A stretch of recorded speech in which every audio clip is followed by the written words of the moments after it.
Olá, tudo bom? Estamos hoje novamente para mais um vídeo para vocês e eu convidei hoje a Fono, Amanda, que faz parte da equipe Meet Life, para discutirmos um pouquinho sobre comunicação, linguagem, fala. Então vem aqui conosco, permaneça conosco para ter mais conhecimentos.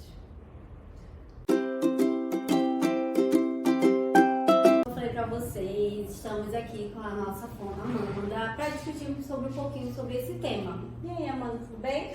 Oi, tudo bem? Eu sou a Amanda, gente, um prazer. Eu sou fonoaudióloga, trabalho na Clínica Mente Life às terças, o dia todo. E nós atendemos o público infantil, em sua maioria, né? Em especial na terça-feira a gente consegue atender alguns pacientes juntos.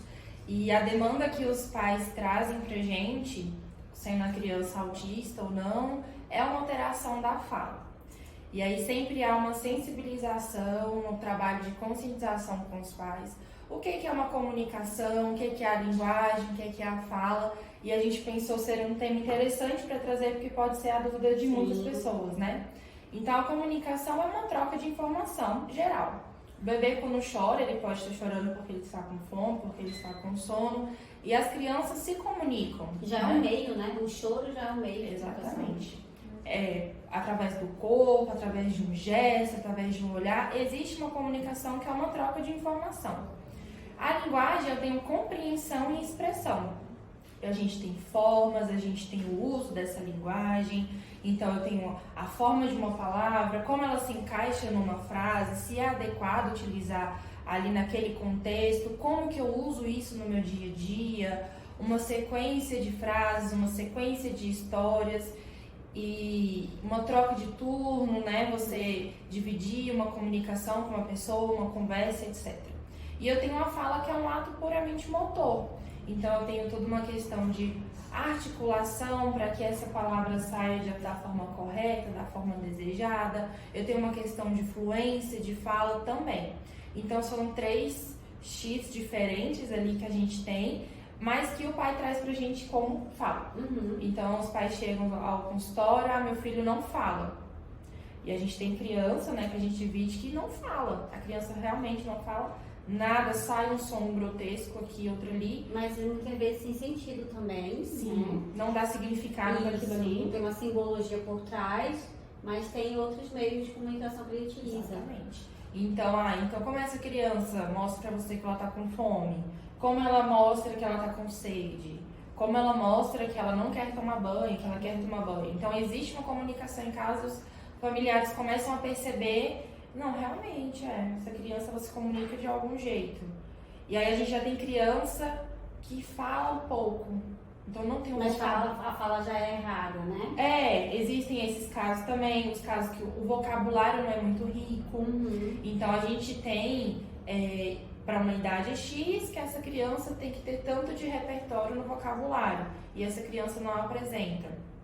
Então a gente trabalha o vocabulário dessa criança para ela ter mais informações, para ela trazer mais informações para aquilo ali para discutir. Então tem criança que a gente imagina, sabe tudo, né? Os pais são muito ativos e tal. Aí a gente faz uma avaliação simples e as crianças não sabem o que é leão, o que é uma zebra, o que é um gato, o que é um cachorro. Então é sempre a avaliação que a gente vai ter uma noção de tudo. Onde está a intervenção fonoaudiológica? Sim. É na linguagem? É na fala? Muitas vezes é na linguagem, né? E aí a gente tem as trocas na fala, né? Não tá falando direito, tá trocando tudo. A troca dos fonemas, né? Exatamente, dos sons da fala. E aí a gente pode fazer uma avaliação e ver se essa criança ela está dentro do desenvolvimento esperado, porque eu tenho uma margem e os sons para cada idade, então necessita de uma avaliação fonoaudiológica para a gente saber se aquela fala está adequada para aquilo que é esperado para a idade da criança ou se não está adequado. Se não está adequado, a gente intervém na fala dela. E como é que você gosta de trabalhar isso? Assim, de que forma é o seu trabalho? Como é que você faz? Você traz a família, não traz? Como é que funciona hoje, Amandinha? Então, a gente recebe essa família, a gente acolhe, faz uma anamnese, né? E aí eu faço uma avaliação dessa criança, pode ser no dia da anamnese, a depender da demanda, pode ser no outro dia, a gente já faz essa avaliação, para poder identificar, a partir da queixa da família, onde está a alteração. Com essa alteração, eu planejo, faço um planejamento dessas habilidades que eu encontrei de alterada e a gente faz a terapia fonoaudiológica. E aí vai depender muito da demanda, vai depender muito da criança, vai depender muito também do contexto familiar, quem participa. Tem criança que sim, o pai entra na terapia, eu preciso que ele entre em terapia para dar continuidade em casa, da forma como a gente faz. E tem criança que ainda não é o momento de trazer o pai. Então isso é muito do planejamento terapêutico que também é explicado para eles. Eles têm essa ciência, né, do que a gente está fazendo ali. E sempre brincando. Então, os pais acham que a gente só, alguns, né? Que a gente só brinca. Tá brincando que a criança tá brincando com isso é o que mais a gente escuta, né? Exatamente. Tá brincando só.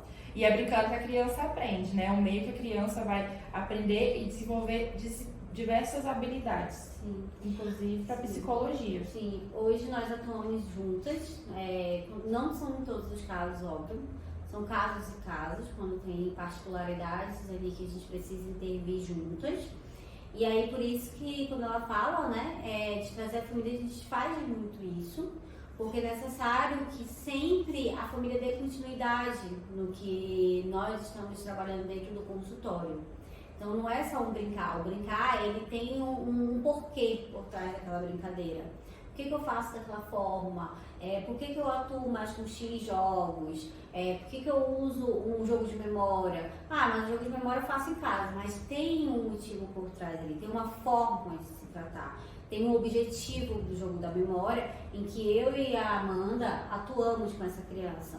Então vai muito de demanda. Sim. A Amanda hoje tem crianças que falam, né? Tem a troca de fonemas. E tem crianças hoje que não falam completamente nada. E aí a questão da fala, não é que elas não se comunicam, tá? Elas se comunicam.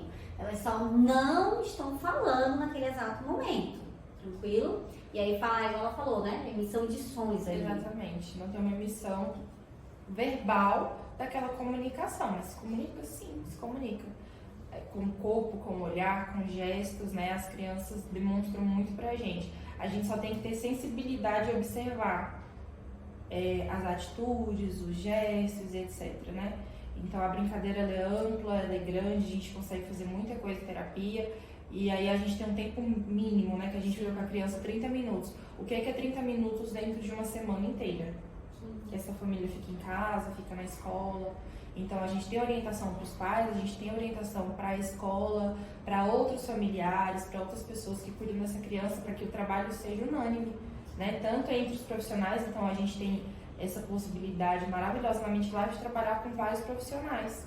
Então, é muito rico o nosso trabalho juntos, a gente fica ali na terapia, nós duas mesmo com a criança. Isso é muito legal, isso é muito interessante, a criança desenvolve bastante, a gente vai fazendo esse trabalho multiprofissional. A gente tem os outros também que participam, que a gente consegue discutir os casos, a gente consegue integrar toda a equipe e trazer o melhor benefício pro paciente. Porque tem pais, desculpa te cortando, porque tem alguns pais, gente, que acreditam que a terapia às vezes só é aquele 30 minutos, 40 minutos que tá ali com a criança. Tem criança que sim, é uma vez por semana, tem criança que dependendo da situação é mais. Mas lógico, cada caso. Mas o processo, quando aquela criança ela sai do consultório e ela vai embora para casa, não morre ali o nosso processo com aquela criança. A gente se reúne, vai discutir, vai fazer planos de intervenção, vai ver, olha, eu estou conseguindo atuar com aquela criança na X habilidade, com a outra não está fluindo, então vamos ver o que a gente consegue ajudar, auxiliar. Então existe um pós-atendimento daquela criança, né? Que às vezes os pais não entendem, não compreendem, tá bom? E algum desses pós, o pai e a mãe é convidado a participar também, né? Então hoje, para entrar aqui na Mente Life, a gente brinca, os pais têm que ter responsabilidades, tá bom? Não é só deixar a criança lá, porque não vai fluir mesmo. Sempre brinco, né? A Amanda já tá comigo, sempre brinco que eu não faço milagre, tá bom? A gente não tem esse poder ainda de fazer milagre. Sim. Mas é muito importante também porque o nosso resultado final é sempre a criança. A gente quer trazer o melhor benefício para aquela criança, né? E uma coisa que eu gosto muito de fazer é adaptar as minhas orientações, tudo que a gente tem que fazer para a realidade da família. Não trazer, eu quero que os pais façam uma brincadeira X extremamente elaborada e tudo mais, não. Porque não vai fazer, vai ser difícil de fazer. Tem pais que realmente se esforçam e tudo mais e que compram brinquedos caríssimos achando que vai resolver todo o problema e não é assim que funciona. As habilidades mais básicas que a gente trabalha, a gente consegue fazer no dia a dia, na rotina. Então, eu sempre busco inserir na rotina da criança e o que a família já faz. E não trazer um a mais, porque trazer a criança para a terapia, muitas vezes multiprofissional, já é um a mais que aquela família está tendo, né? E aí, complicar ainda mais todo esse processo não é meu objetivo. É trazer alguma questão que facilite tudo isso. Com simplicidade, né? Exatamente. Então, assim, tem pais também que me questionam, mas você tem que comprar um brinquedo caro? Não necessariamente. Às vezes, gente, brincar com a tampa da panela já dá pra fazer alguma coisa ali. Isso. É usar a imaginação. E uma coisa assim, a criança ela vai ter a preferência pela paneira, pela colher de pau, do que pelo brinquedo mais caro que tem na loja, porque é o brinquedo que ela vê, o brinquedo assim, né? O objeto que ela vê todo dia e que ela quer usar aquilo ali como brinquedo porque é o que ela conhece. Sim, tá bom? Obrigada, Amanda. Quer falar mais alguma coisa? Não, acho que é isso. A gente conseguiu fechar um raciocínio legal sobre também todo o trabalho multiprofissional que vem atrás disso aí. Tá bom? Gente, muito obrigada. Curtam, compartilhem, se inscrevam também no nosso canal, esteja presente no nosso Instagram da Mente Life, tem o da Amanda também. Qualquer dúvida, só entrar em contato com a Clínica Mente Life, que estamos sempre à disposição, tá bom? Muito obrigada, Amanda. E beijos pra vocês. Tchau, tchau.